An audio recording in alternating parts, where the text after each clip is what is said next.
والله هذه البنت عمرها 18 سنة ووقعت بقضية الابتزاز بعد أن توكلت على صديقتها ودخلت بعلاقة حرمها الله مع شخص من مواقع التواصل الاجتماعي. القصة بدأت أن أختنا في الله كانت لديها صديقة من أحد الجيران، وطبعا الأخت يتيمة، ولهذا وجب علينا التنويه. الأخت يتيمة ورباها إخوانها، طبعا أحسنوا بتربيتها، لا نقول أنهم حجبوا أنفسهم عنها وكانوا يتغاضون عن تربيتها وأعمالهم تشغلهم عنها، لا، ربوها أحسن تربية. يوم من الأيام أتت إليها صديقتها وطلبت منها أن تثبت برنامج من برامج مواقع التواصل الاجتماعي البرنامج هذا ما دوره، بثوث وقستات، بثوث مباشرة. كلمتها إيش رأيك ندخل نسوي بث مباشر مثل كل بنات خلق الله؟ قالت لها حرام هذا الشيء، لأن الوازع الديني عندها 100%، إخوانها ربوها على الدين الحنيف، على الصلاة وعلى الأمر بالمعروف والنهي عن المنكر والابتعاد عن أصدقاء السوء، ولكن وقعت بمصيدة صديقتها. فلذلك يا بنات أنا دائما أحذركم، التحذير سوف يأتي بعد أن أكمل لكم ما تبقى.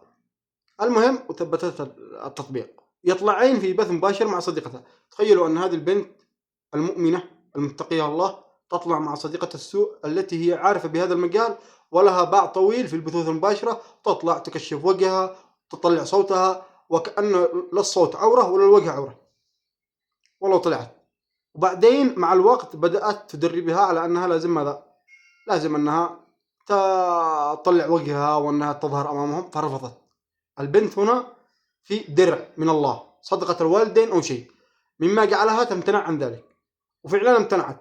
ولكن بعد أن امتنعت عن هذا الأمر أتى لها داعم، وهي بالصوت بس، دعمها بالآلاف. والداعم هذا يا إخواني لو أتينا نطرق بابه والسلام عليكم، في شخص في مرض السرطان، حالته المادية مدهورة، حالته الصحية مدهورة، لو سمحت هل تستطيع أنك تتكفل بما يعادل 50% من قيمة العلاج؟ يقول لك لا، روح من أضيق الأبواب ليس أن أسعها. ولكن للبنات البثوث المباشرة حدث ولا حرج، والله كان يدعمها. وبعد وقت من الدعم هذا الكبير والهائل الذي توجه إليها وصوبها، البنت بدأت تدخل معه. تخيلوا أنه كان يراسلها صباح الخير، مساء الخير، صباح الخير، مساء الخير، كيف حالك، وإيش حالك، ليش مسكر النت اليوم، من معكم اليوم، حتى بدأ يعرف كل أهل بيتها. حدثته عن أخوتها وأنها يتيمة وانزلهم وين وبأي حارة وكذا وكل شيء. بعد فترة طلب منها أنها تثبت تطبيق سناب شات، وهذه رسالة في منتصف القصة أقولها للبنات.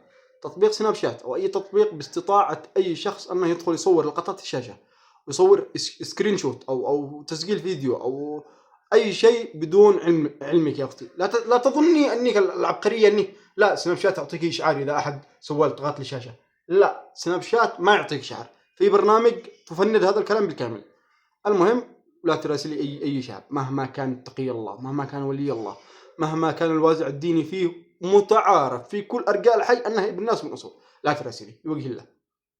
المهم قال كلمة تاني ما أعرف تطبيق سناب شات، يا الله يا الله أعرف هذا التطبيق الذي دلتني عليه صديقتي، كودي إني أعرفه، هذا الذي أعرفه بس فقط. قال لها طيب ادخلي على جوجل بلاي متقر التطبيقات واكتبي سناب شات أصفر ثبتيه والأمور طيبة، والله تسوي مثل ما قال لها، ثبت سناب شات. بعدين هي منعت عن أنها تطلع بث مباشر بصورتها، ولكن لم تمنع نفسها عن هذا الشخص، لا، كانت تصل له فيديو تكلمه وكان شيء لم يحصل. طبعا ابن الناس هذا الله لا بارك به صور لقطات للشاشة أثناء تكلمها بالفيديو، وجهها كامل، جسمها كامل يظهر، وبعد ذلك بدأ بالابتزاز، إذا لم تعطيني مبلغ كذا كذا فوالله أني سوف أنشر الصور على مواقع التواصل الاجتماعي، على كل المواقع عن بكرة أبيها، سواء تيك توك، فيسبوك، سناب شات، كله. هنا البنت خافت. تخيلوا كانت تروح تسرق ذهب أمها، لماذا؟ حتى تسكت هذا ابن الذين نقول آمنوا ما نقول كفروا، الذي يستغلها ويبتزها أبشع ابتزاز. وأي بنت تشعر بالابتزاز من أي شخص بعد ما ودفت، وهذا أنا أقول أنه دليل أن إخوانها طرقوا أبواب البنات، لأنه من دق باب الناس دقوا بابه، لا ترمي بيوت الناس وبيتكم زقاق. المهم تروح تبلغ الشرطة، كلمي أخوك، وأي أخ يفتش جوال أخته يقوم بأخذ الجوال وتفتيشه إيش فيه، هذا محبة للبنت، هذا محبة للبنت، وأقسم بالله مرارا وتكرارا على ذلك، على صدق ما أقوله. أما إذا الأخ ما يحب بنته والله أنه تاركها ولا عارف وينها. المهم تدي لها الذهب، وصل المبلغ 1,500,000. والابتزاز ما زال متواصل. تخيلوا الصديق، وإحنا نقول لهم دائما الأصدقاء، اختيار الأصدقاء أهم شيء. فرسالتي أخيرا مع انتهاء القصة، والله إن القصة حقيقية، أقسم بالله إن القصة حقيقية. رسالتي للبنات: لا تراسلي أي شخص كائن من كان، لو يكون ابن إمام الجامع، لو يكون إمام الجامع بنفسه، علاقة حرمها الله والله العظيم. أي شيء بداية ما يرضي الله نهايته ما يرضي إلا الشيطان. بداية ما يرضي الله نهايته بيرضي من؟ يرضي الشيطان بس، نقطة. والله قاهر، والله إن أنا مقهور على البنت هذه، والله إني مقهور. وصلت أنها بتنتحر، تخيلوا.